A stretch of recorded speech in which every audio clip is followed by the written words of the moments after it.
Hello everyone, happy April Fools, and welcome to the first holiday-themed episode of Spooky Noodles.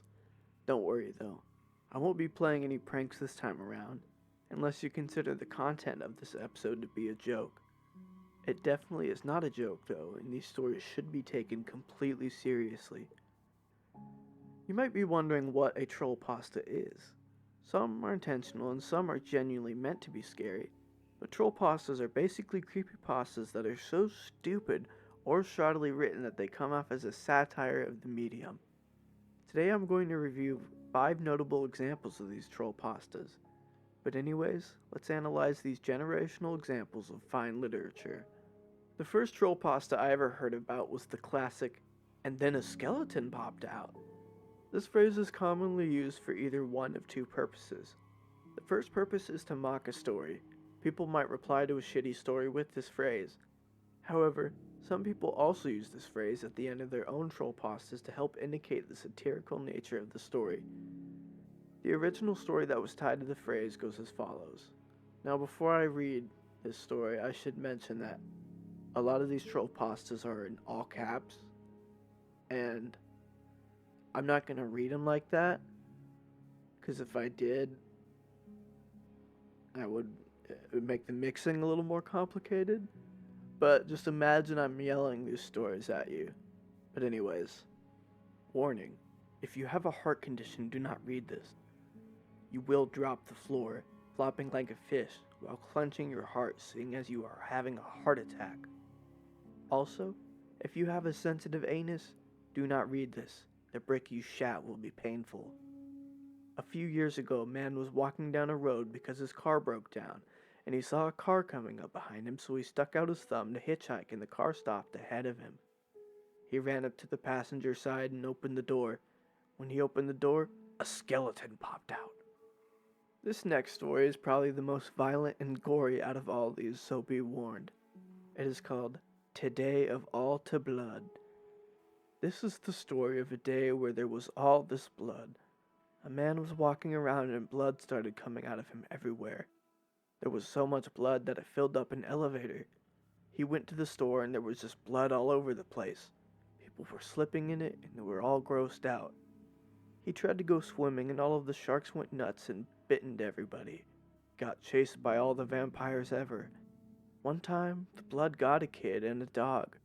At the end of the day, everyone decided they would send him to space so that he would stop getting blood everywhere. The scariest part is that the man was you! Or he was a lady if you are a lady and you forgot that this happened.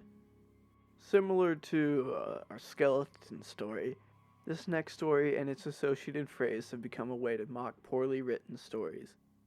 The phrase, "then who was phone?" has transcended just being a creepypasta meme at this point. It got so big that someone even made a nearly 2-hour-long movie out of it. There are 2 different versions of the story, and the first goes like this. Okay, so basically it's like this.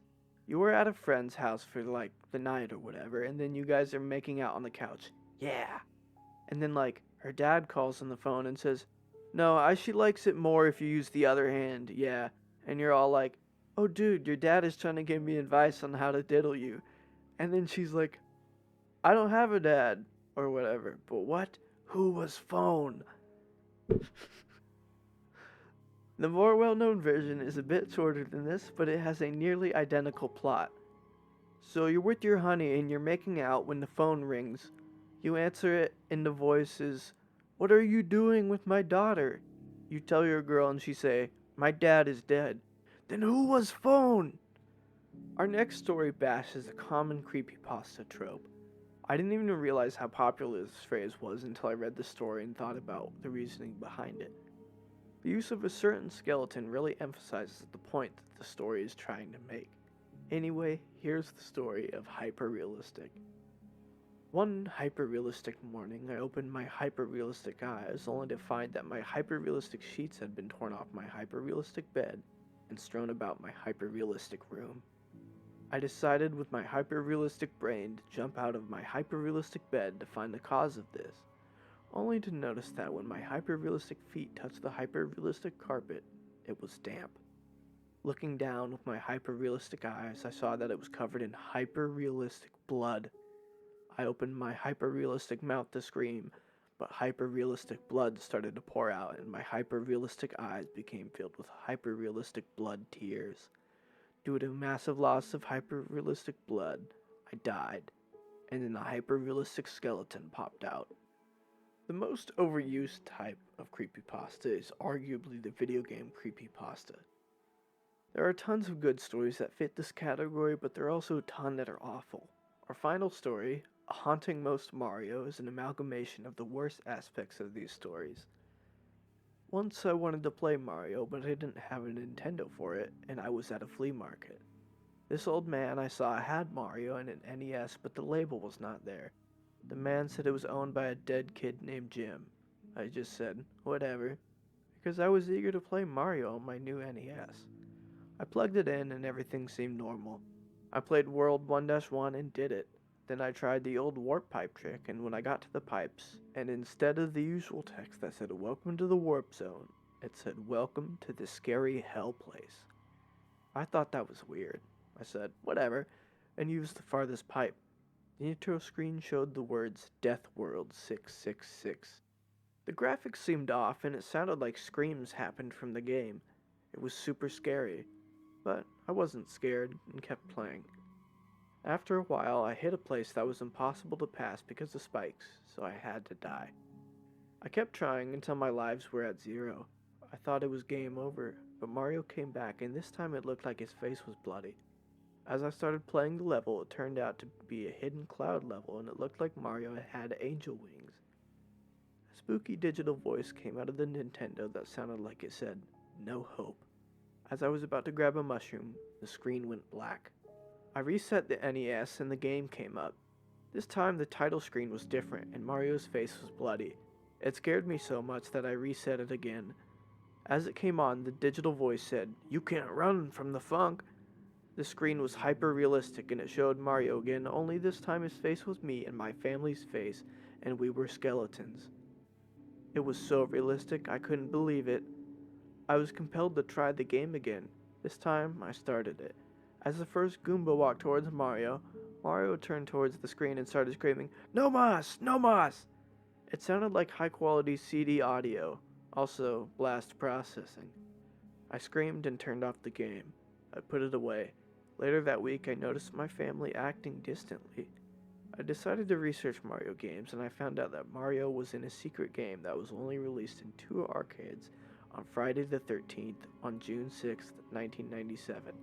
It seemed weird, so I started playing video games again. I decided to put in the Mario game again. I loaded it up and I saw my save file. I clicked it and Mario said, "Why are you a Noah stop playing my game?" I didn't take his warning and I played anyway. I got up to Bowser and I won, but when I got to Peach, there was Toad there instead, and he said, "Peach is dead."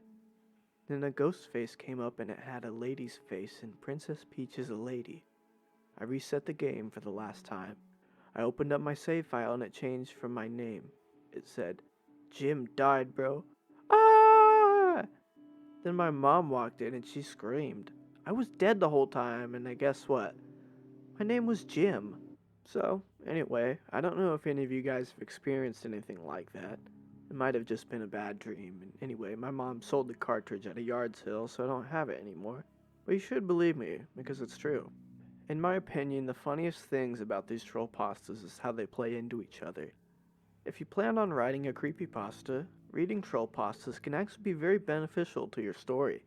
They can help you avoid tropes along with helping you to identify poor writing.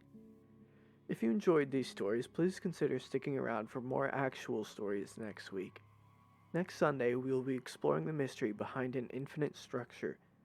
Our sources are linked in the show notes. If you've got any suggestions or tips for future episodes, please contact us at our email spookynoodlespod@gmail.com or at our Twitter @spookynoodles. Your feedback is greatly appreciated. Make sure to keep your taste for horror alive by watching the next episode of Spooky Noodles on Apple, Spotify, Amazon, or YouTube.